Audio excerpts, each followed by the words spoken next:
Today, told for the first time. In North London, a fake 999 call lures 4 officers into a knifeman's trap. I remember screaming, and all I could hear was just my own screaming. I thought I died. In Sussex, 2 officers are knocked to the floor by a man ejected from a pub. I remember turning to my right and seeing a man with long hair. And that's the last I remember. And in northeast London, a lone officer is stabbed after confronting a street mugger. And from nowhere, I felt something going to my arm. And then as I've turned around, he's tried to go again towards the face and neck.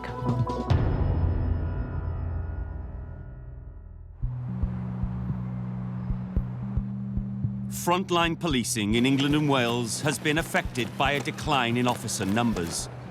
And it's estimated that there are 16% fewer frontline officers now than in 2010. The pressures for frontline operational officers and staff are immense. British policing is still the best police service in the world, but day by day, year by year, the demands upon them, the complexity of crime, the nature of crime, violence towards police officers is changing. A fall in officer numbers has coincided with a 4-year rise in knife-related offences in England and Wales. Some constabularies saw a 6% increase just last year. Some people in society have got nothing but contempt for not only police but for anybody. And, you know, I've heard many people say that our current culture will say that life is cheap and, you know, people are getting stabbed over a pair of trainers. Figures from the Office of National Statistics show that last year there were almost 40 incidents of knife crime every day in London. In 2018, one attack was carried out after a 999 call lured officers into a trap. Please, what's your emergency? Someone's fighting in this house. Could you come and stop it, please? We've got police on the way, not to worry.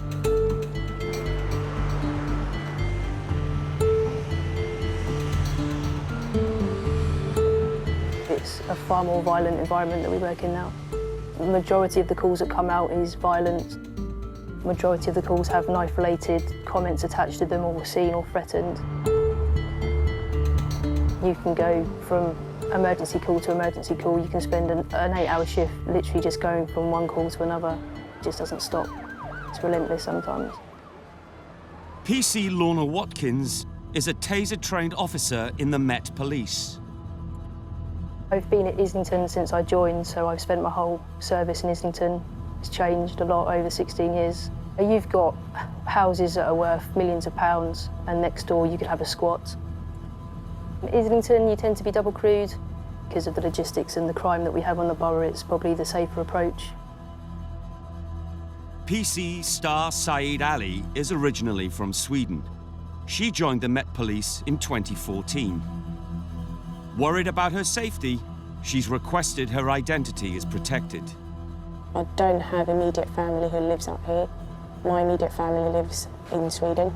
So this team have been here for me from the day that I joined the job. And I would say that's one of the reasons that I also love this job. It's the people that I work with. Star and I have worked together quite a lot. We've got quite a good rapport, get on really well. She's a nice girl.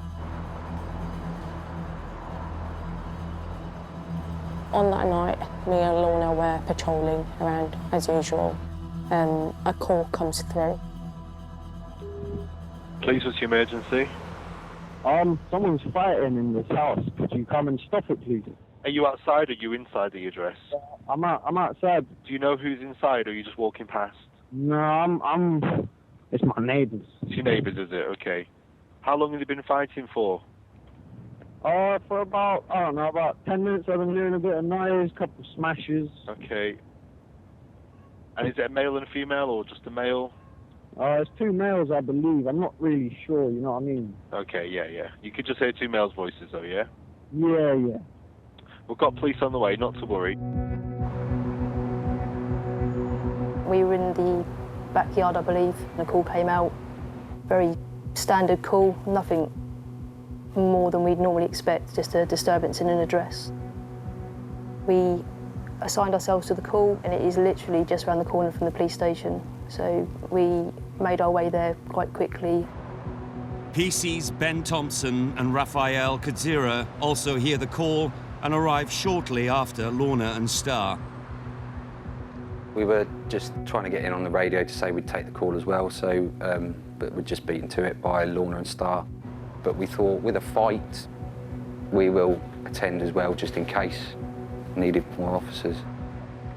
PC Raphael Kadzira's identity has been protected for his safety. And luckily, we arrived at the same time at the location. We took our torches out. The street was quiet. There was no one there apart from a few people outside the pub at the corner. All four of us have made our way up to the address. Walked up the path together. Had a look round in the garden, see if there's any lights on, if you could hear any disturbances or any noises coming from the address, which there weren't. So we walk up to the door, but the house is in 2 flats, 2 doorbells. So I didn't know which flat I was going to because the caller did not give the flat number. We'd all positioned ourselves up the stairs. There was about 4 steps up to the doorway. My colleague Star had gone up to the top step and was stood to my right, and then my colleagues Raf and Lorna were behind me. Again, we can't hear any sounds of anything. There's nothing alerting us, no suspicion of anything going on at this time. Door immediately opens. I could see a male there who was in, I thought at the time was in his early 20s. I asked him if he was all right. The male didn't give me any answer. He just went, He doesn't look scared, he didn't look angry, he didn't look like he was harassed, like something had been going on. He was just stood at the door with a very vacant expression on his face. I could see that his right hand was hidden behind his back. I asked him what he had in his hand, which he didn't acknowledge. He just, again, looked at me. And then within a blink of an eye, I've just seen him attack Star. I've seen her raise her arm in the air, and she screamed, and she's fallen back. I did not see the actual knife. I just saw a metal glint, so it's like a metallic flash. You know automatically it's a weapon. I remember screaming, and all I could hear was just my own screaming. I thought I died. He's just started bringing this knife down towards my colleagues and myself. I screamed. I'm a police officer, but I'm also a human. So I just remember screaming, and I raised my hand. He was probably, I say, literally a foot or so away from me when he started attacking us. I've turned, tried to get down these 4 steps, unfortunately tripped, fell into my colleagues. I got a cut to the hand, and I also got a cut to the back of my head. He started running at us, and I felt a blow to my face, and then I automatically just turned around to my right. There was no discrimination. He was trying to get as many of us as he could. I've actually seen the weapon, because I've seen the blade. Literally, it was the length of the top of Raf's head to the bottom of his chin. So at that point, I realised it was a very big knife. We've all ended up on the floor, myself, Raf and Lorna, in a pile.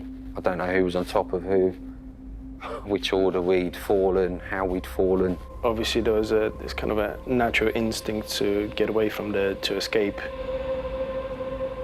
In the shell shock, I saw Lorna behind me, so I was trying to cover her with my body. We literally crawled along the floor, trying to get out the gate, get some distance between us and him. I was on the floor, just crawling to the exit. I felt a few more blows to my head, but I wasn't concerned about him, I was just trying to escape. We are falling over each other, scrambling for our lives, trying to get away from this guy who's coming at us with his knife. 3 of us, say myself, Raf and Lorna, have managed to get out through the gate. Again, at this time, I've no idea where Star is. All I remember is me getting up. As I got up, I could see that he was stood by the gate to the house, and my 3 colleagues were outside on the pavement. When I got out of the gate, I rolled to my back, I lifted my leg, and I was considering my options. And I was like, what I'm going to do now, because he's standing in front of me with a knife. And a short moment later, I saw this very red dot on his clothing. As we've got through the gate, it's kind of thrown us in different directions onto the pavement. And it was only at that point, I think, that I had any opportunity to even think about using my taser. As I've looked up, I've seen Star stood behind the gate. I was confused because I had hit my head. The suspect, he's turned at her and I could see that he had the knife raised in his hand, and I thought at that point he was going to kill her. I had a little squeeze through the gate and then fell on top of the other officers who were still on the floor. It sounds like a long time, but it's very quick. And at that point, still laying on the floor, I've drawn my taser.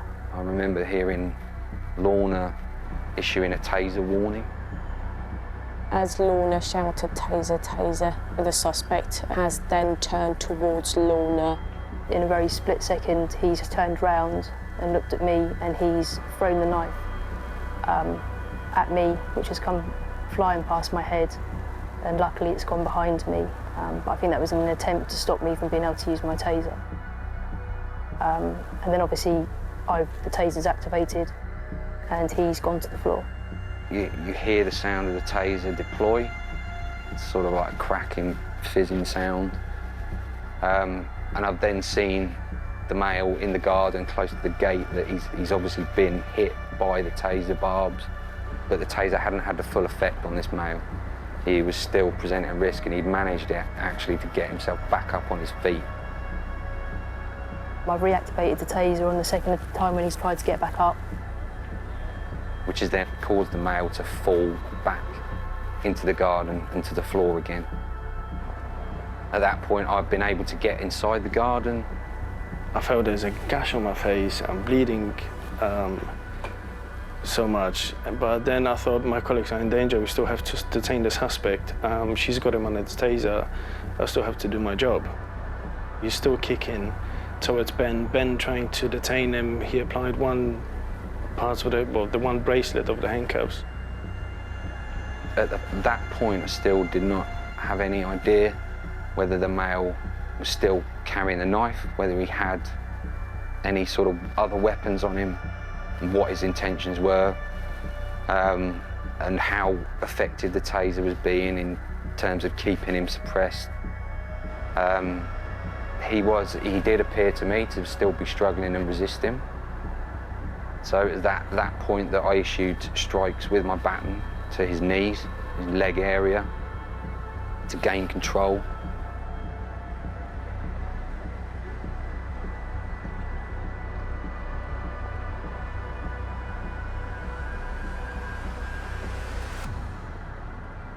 When he's restrained that onto the ground, what's going through my mind is we need more units.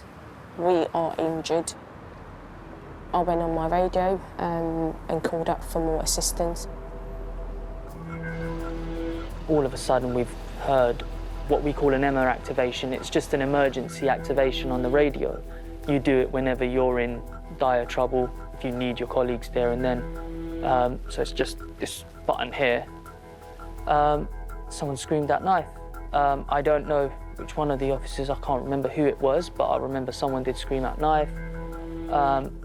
And that, whenever that goes off, anyone that can jump out will jump out.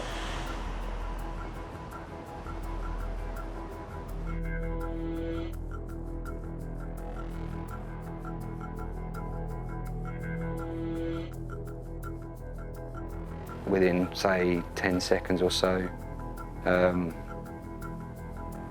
world turned up in terms of, like, our colleagues. So they'd all arrived on scene in various vehicles.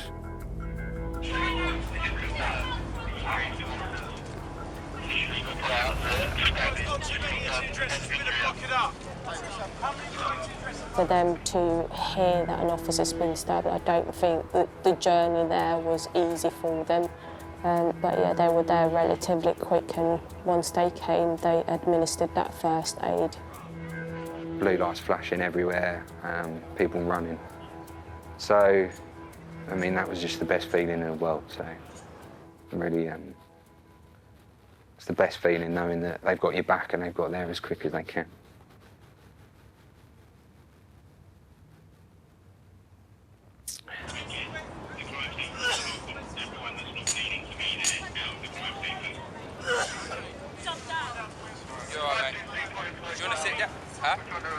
Sit down, Ruff. No, no. In that bit, there. Huh? Where were you when you were stabbed? In there? Behind someone. When we arrived in the scene, I remember that Star was sitting on the left outside the property. She was holding her head. And then to the right of her was Raf. Okay, sorry, what's your name? Raf, okay. Language. He was holding his face, and I could physically see that he was bleeding, like, from his face. That was the obvious injury. I was only aware of this cut on my chin, but I wasn't aware that I've got a massive cut on my neck and my head is bleeding as well. Stab into the back. Stab into the back of your head. And then he's got one round by the jaw. Let's off, please. Sorry. Seeing the injury that Raf got, it won't be something that I'll forget. It's something that will stay with me for a very long time. Sorry.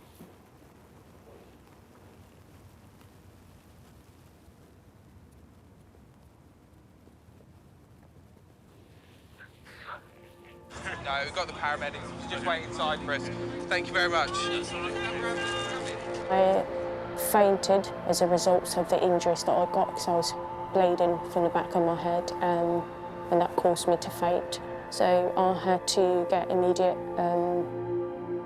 medical attention, and I was taken to hospital. Raz, he's with Ben Thompson at the moment. You might need to be arresting officer. Yeah. Right, mate, just so you know, you're going to be arrested on suspicion of attempted murder, OK? So you don't have to say anything, but it may harm your defence if you do not mention when questioned stuff which you later like, or anything you do say may be given evidence. OK? Yeah, cheers, mate. I didn't actually arrest the male myself, because I think I was just still too shell-shocked by the whole incident. But colleagues took over. OK.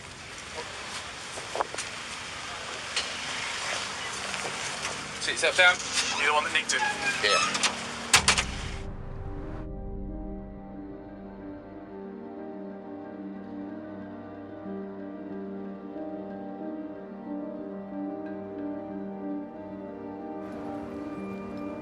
It could have been fatal. It's just upsetting to think that there's someone in London that thinks it's okay to do that out of the blue without provocation to any human being, let alone a police officer.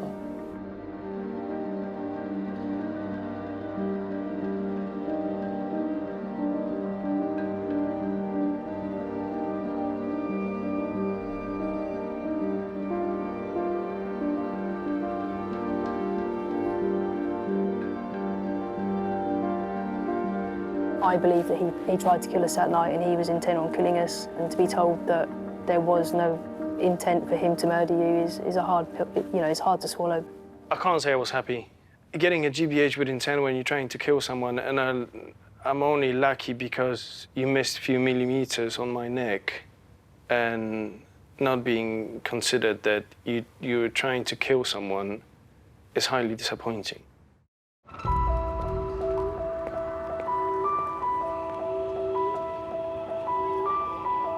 In the year 2017-2018, there were over 26,000 assaults on officers in England and Wales. These are the assaults recorded, but senior officers are aware that plenty go unreported. Put the knife down now! Put it down! We have to accept within policing that we're not super cops. We are human beings, and if we're assaulted, we need to be looked after. But for far too many times, we've seen police officers who've been badly assaulted who have just been treated as a second-class victim because they're a police officer. I've seen police officers who've been so badly assaulted, they've been in hospital on drips in their arm, and a colleague has come and given them a computer and says, "Can you type a quick statement, please?" I've seen colleagues who've been so badly assaulted with broken bones, they've been in an interview interviewing the very person who's assaulted them. That's not how we should treat victims of crime. MPs have reacted to the rise in attacks and introduced a law that makes assaulting an emergency worker a specific offence with a maximum penalty of 12 months in prison. Police know that won't completely stop people attacking them.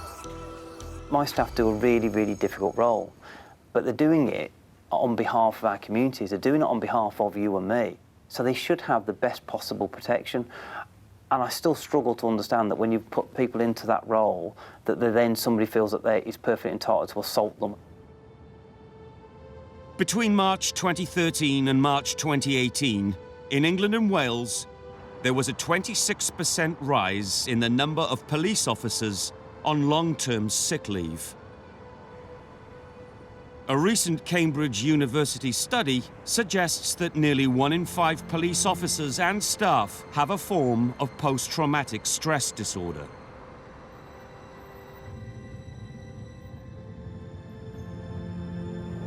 Been a PC for 10.5 years. Before that I was a special, and when I started I've been on response mostly in West Sussex, and then came across to East Sussex just over 3 years ago. Now I'm working on the missing persons team in Eastbourne. The role was offered to me because of my mental health. I'm now semi-restricted. I'm not allowed to do operational duties. About to start to do some trauma therapy to help deal with anxiety and PTSD.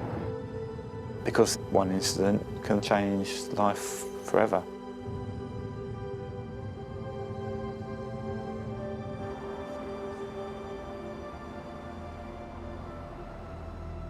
Started the shift, it was about 8:15 in the evening. My colleague and I were at this police station when a radio message came out saying that there was a problem male customer at the pub, which is literally a stone's throw from the police station, and the staff were calling for assistance in removing him from the pub.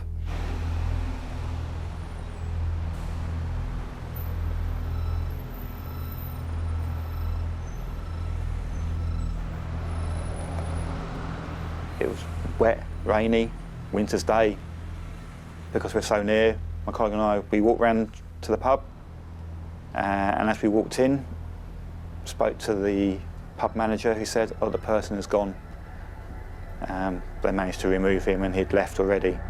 They didn't seem to know who he was, so it was a case of, okay, we'll leave. But the man had actually been following us. Was that a deliberate thing, or was he just walking home because that was the way home was? Was he actually following us? As we were turning to leave, the manager pointed out the window, "Oh, look, there he is, he's walking past the window."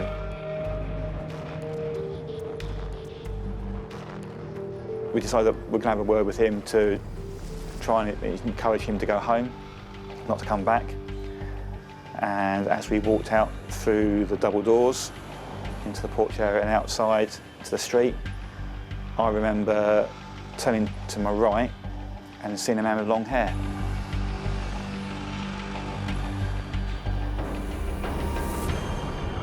The man had hit my colleague, knocked him to the ground.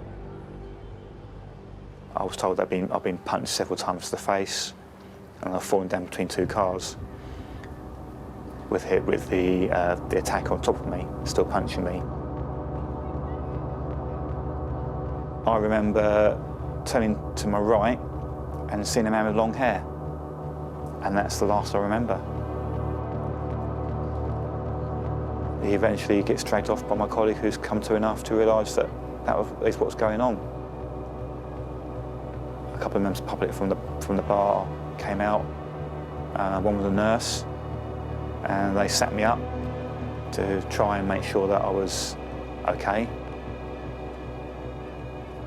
I was sat there with them whilst I waited for the ambulance to arrive and colleagues to arrive to help deal with the guy himself.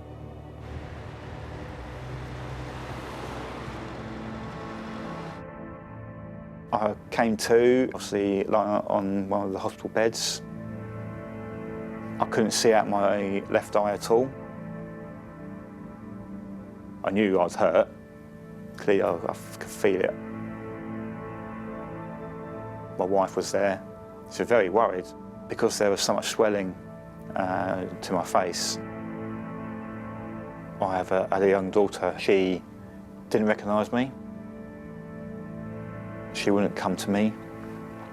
She thought I was somebody completely different because all she could see was the bruising and the cuts. And it was hard for her to understand.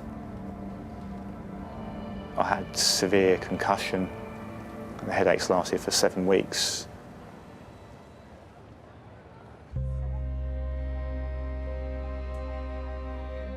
I was trying to deal with the physical injury and the pain that I was going through. I managed to relieve myself of the headaches. I could see the physical bruising had gone, the cuts were healing up, and I felt that I was okay to go back to work, but I hadn't taken into account how I felt mentally. And going back to work, I was back at work for a month and just found I couldn't cope. I was suffering from anxiety, I was hypervigilant, scared of where I was going, what I was going to be going to,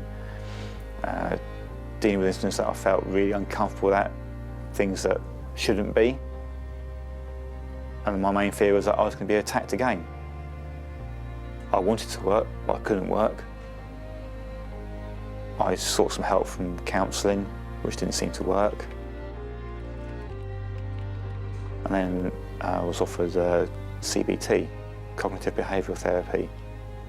And whereas before I was confident and willing to do everything, I shrunk back into my shell. At the time I used to shut the gates at home, lock myself in my little castle, because that's where I felt safe.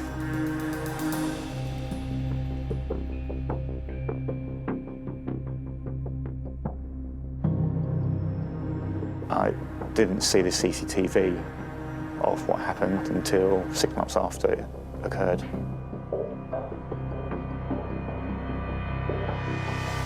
Didn't want to see it.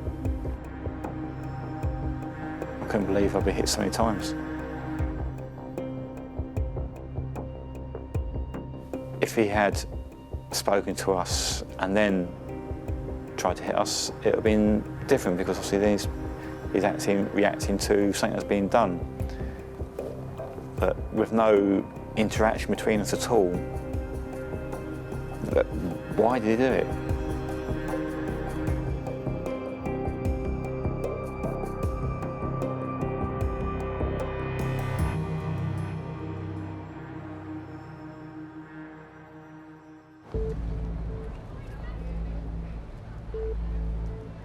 I'm angry that one person has done that to me for no reason. I think he just needs to understand that the actions of what he did that night have much greater implications for other people that were involved, well beyond the 4 months that he's had to suffer. Whereas nearly 3 years later, I'm still dealing with it. It's taken away my ability to do the job that I want to do properly. I've always wanted to be frontline, dealing with people on the streets. Now, I don't feel comfortable doing that. There is a thought that maybe that this is not the job for me anymore. For 10 years, until 2017, robbery, which includes muggings, had been on the decline in England and Wales. But that has now changed. Between 2017 and 2018, statistics showed that robbery was up by 11%. Sergeant Carol Whedon has been patrolling the capital for over 10 years. She was working in Hackney, northeast London, when she stumbled across a street robbery.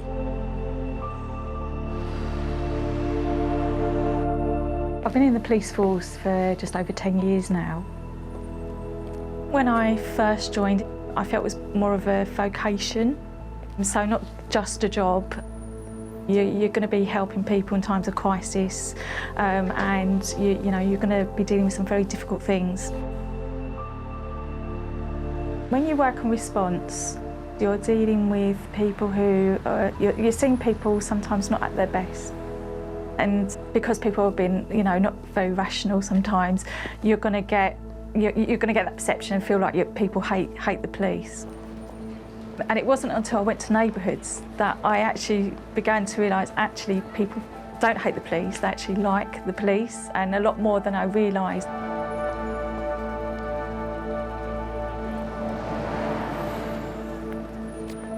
Stoke Newington is an amazing place. It's very diverse, very vibrant. There's many different communities. You do swing from quite severe deprivation to very kind of wealthy extremes, and it's busy. It's just constant. It's like 24/7.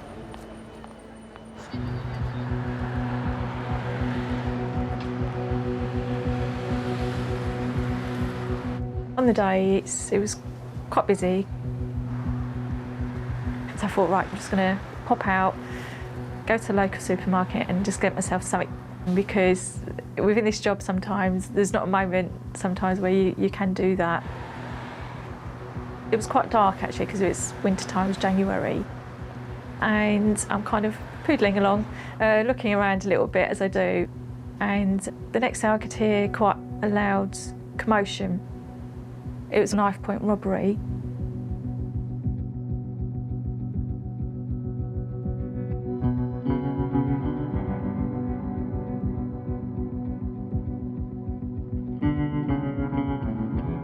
And then the next thing, I could see a male running towards me with a bike, really desperately trying to get on the bike. He's then seen me, and then he's taken a kind of a bend across the busy road outside Stoke Newington Police Station. So I've given chase. At that point, put on the radio foot chase. As we've got across the road, he's then gone towards what I realised later was a barber's, but I could see a shop, it was illuminated. Caught up with him, and I've just literally kind of put my body into him to try and, you know, stop him and find out what's going on. And at that point, he's turned around, and from nowhere, I felt something going to my arm. Didn't register it. And then it happened so quick. And then as I've turned around, he's tried to go again towards my face and neck.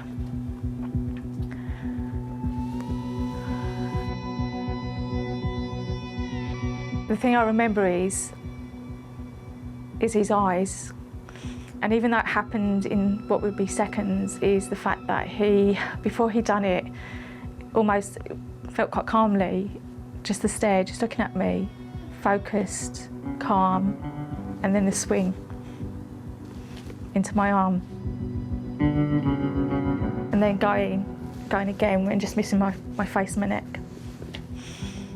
I remember taking a step back and thinking, whoa. And off he went again. I think I've been stabbed on the radio. The radio was intermittent. You couldn't make out a great deal of what was saying. It was a bit like being on a mobile phone where you kind of hear every other word. And I think I remember hearing Carol say, someone's tried to stab me. But I thought, not having this. Off I went again. I don't know why, it was probably the most ridiculous thing to do, but I thought, no, it's not right. I'm not having this. Gave chase. The whole police station pretty much was running through the back door, trying to get out. We've gone left, some other people have gone right to try and find where she was because we couldn't hear anything. I could see up the top of the road there was a member of the public, and I could see the young male that I've been struggling with, but the man had managed to get the knife off of him and he was holding him and he was just struggling. I'm thinking, OK, got to get up there. Got to him. I remember, you know, trying to get my cuffs out. You'd see members of the public pointing towards the middle of the road, about 200 yards down. When we got there, I could see that Carol was holding onto a male on his bike. Managed to get him cuffed, the male, and I said, it sounds really stupid, but I said, why did you try and stab me? Why did you do that? And he just calmly turned round. He said, because you wouldn't let me get away. Some of my colleagues, they took over. We thankfully found the victim's phone. And I went back to the station. I just remember sitting at the desk thinking, oh, you know, I've still got my baked potato. And my colleagues said, are you OK? And the thing that you say is, yes, I am, but actually you're not, because you haven't fully processed everything.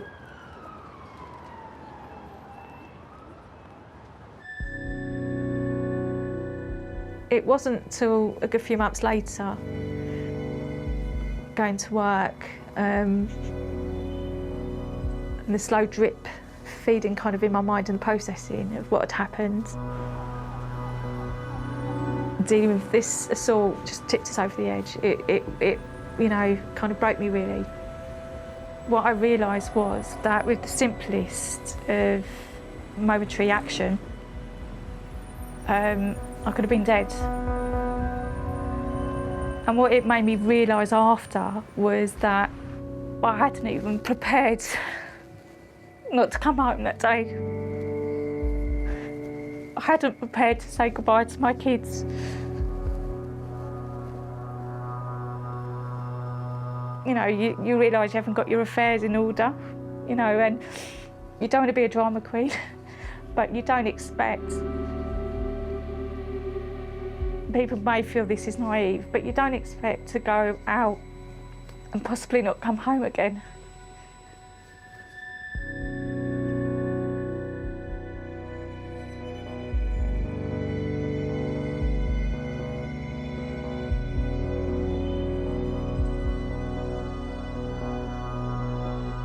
The judge recorded, you know, recognised I had been stabbed, even though it hadn't gone through my arm. It wasn't a slashing. He had stabbed me. It was just fortunate that it hadn't gone right through or penetrated the arm. For the first time, you know, the events were recognised.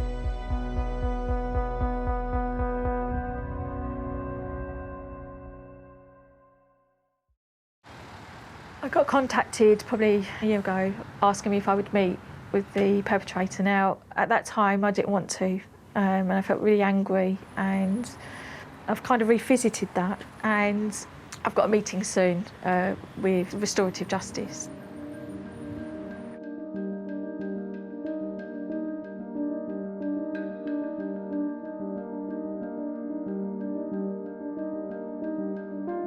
Yeah, no, been 11 years now in the job. Okay. So, yeah. Most offenders don't really meet the people that they have harmed, so this process, it's humanising for them. They can understand the impacts of what's happened. I just really wanted to know why did he leave his house that day with the knife? Okay. But also, what's the reality of what's been invested in him now to kind of prevent the likelihood, really, what, prevent him re-offending? Yeah. This will help. behind each police officer there is an individual, and they have different circumstances, which mean that a crime against them impacts on them in different ways.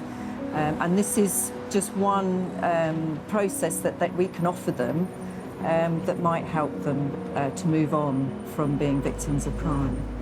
I think the process may give me an opportunity to have a voice, to be able to, as an independent person, be able to say how it's affected me, that ordinarily, even through a victim impact statement, you don't get.